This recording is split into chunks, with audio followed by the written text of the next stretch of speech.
CCA rule का last video, rule 30 से 35 तक पार्ट 9 हम कवर करेंगे। इसी के साथ पूरा हमारा रूल 9 ख़त्म हो जाएगा। चलिए, इसके बाद group A B C D की कौन सी सर्विसेज हैं वो PDF से मैं आपको बता दूंगा। इसके बाद कौन सी उनकी अपॉइंटिंग अथॉरिटी है, कौन सी उनकी डिसिप्लिनरी अथॉरिटी है, सब उसमें लिखा हुआ है। उसको आप लोग एक बार देख लीजिएगा। और चलिए इस वीडियो को शुरुआत करते हैं। जय हिंद साथियों, शुरू करते हैं। फिर रूल 30 सर्विस और ऑर्डर्स एंड नोटिस के बारे में बताता है। हर ऑर्डर नोटिस प्रोसेस व्यक्तिगत रूप से इन पर्सन या रजिस्टर्ड पोस्ट से गवर्नमेंट सर्वेंट तक पहुंचाया जाएगा। मतलब प्रॉपर सर्विस अनिवार्य है। Rule 31 power to relax time limit and condone delay. जिस अथॉरिटी को ऑर्डर देने की पावर है वही अथॉरिटी टाइम लिमिट एक्सटेंड कर सकती है, डिले कंडोन कर सकती है। शर्त गुड और सफिशिएंट रीज़न होना चाहिए या सफिशिएंट कॉज शोन होना चाहिए। रूल 32 अब हटा दिया गया है। रूल 33 ट्रांजिटरी प्रोविजंस के बारे में बताता है। 1965 रूल्स लागू होने के बाद जब तक नई शेड्यूल पब्लिश नहीं होती पुराने रूल्स की शेड्यूल लागू रहेगी। CCA rule 1957, civil in defence CCA rules 1952 continuity बनाए रखने के लिए। रूल 34 रिपील एंड सेविंग के रिगार्डिंग रूल है।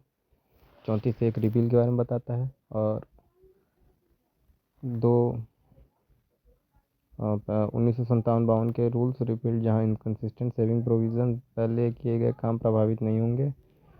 पेंडिंग प्रोसीडिंग्स नए रूल्स 1965 के अनुसार कंटिन्यू रहेंगे। एक्रूड राइट ऑफ अपील किसी कर्मचारी का पहले से बना अपील का अधिकार खत्म नहीं होगा। पेंडिंग अपील्स 1965 रूल्स लागू होने से पहले की अपील अब 1965 रूल्स के अनुसार डिसाइड होगी। न्यू अपील्स रिव्यू पुराने ऑर्डर्स के खिलाफ 1965 रूल्स के अनुसार ही होगी। लिमिटेशन पीरियड कम नहीं होगी। रूल 35 रिमूवल ऑफ डाउट्स के रिगार्डिंग है। रूल्स की इंटरप्रिटेशन पर डाउट हो मामला प्रेसिडेंट को भेज दिया जाएगा या प्रेसिडेंट द्वारा स्पेसिफाइड अथॉरिटी को। प्रेसिडेंट का ही निर्णय फाइनल होगा। थोड़ा सा मेमोरी देख लेते हैं। 30 सर्विस ऑफ ऑर्डर कि कैसे उसको पहुंचाना है गवर्नमेंट सर्वेंट के पास ऑर्डर, इसकी रिगार्डिंग है। 31 टाइम रिलैक्स से और डिले कंडोन से संबंधित है। 32 ओमिट कर दिया गया। 33 ट्रांजिटरी टेम्प्रोरी अरेंजमेंट्स हैं। 34 वोल्ड रूल्स रिपील्ड बट सेव्ड के रिगार्डिंग है। 1952 और 57 वाला आपने पढ़ ही दिया है। और 35 डाउट अगर हो तो प्रेसिडेंट के पास भेजा जाए। चलिए 20 से MCQ कर लेते हैं इससे। रूल 30 किससे संबंधित है? सर्विस ऑफ ऑर्डर से। ऑर्डर कैसे सर्व किया जाएगा? In person registered post. Time limit relax करने की पावर किसके पास है? कंपिटेंट अथॉरिटी के पास। डिले कब कंडोन होगी? सफिशिएंट कॉज होने पर। रूल 32 की स्थिति ओमिटेड हो चुकी है। ट्रांजिटरी प्रोविज़न किस रूल में है? 33 में। रूल 33 का उद्देश्य क्या है? कंटिन्यूटी बनाए रखना। रूल से कौन से रूल्स रिपील्ड हुए हैं?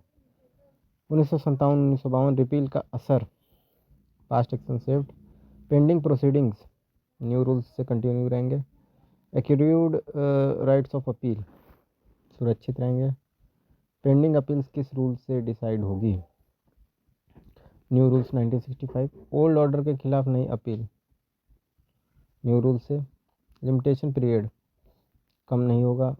रूल 35 के साथ संबंधित है। इंटरप्रिटेशन ऑफ रूल्स डाउट होने पर मामला किसे भेजा जाएगा? प्रेसिडेंट किसे स्पेसिफाई कर सकता है? Other authority to decide doubt. Rule 31 save as otherwise provided का अर्थ क्या है? एक्सेप्शन अलाउड है। रजिस्टर्ड पोस्ट का उद्देश्य क्या है? प्रूफ ऑफ सर्विस है। और लास्ट क्वेश्चन हमारा पार्ट 9 का नेचर प्रोसीजर एंड सेविंग। मतलब कि देखो पार्ट 9 इससे लाया जाता है तो जब न्यू चीज़ इम्प्लीमेंट होती है तो एक बैक इम्प्लीमेंट होने से कुछ चीज़ें पेंडिंग रहती है तो उसका एक डायरेक्शन होता है कि कैसे हमें आगे के लिए कंटिन्यू काम करना है। तो यही साथियों, ये वीडियो यहीं मैं समाप्त करता हूँ। Thank you.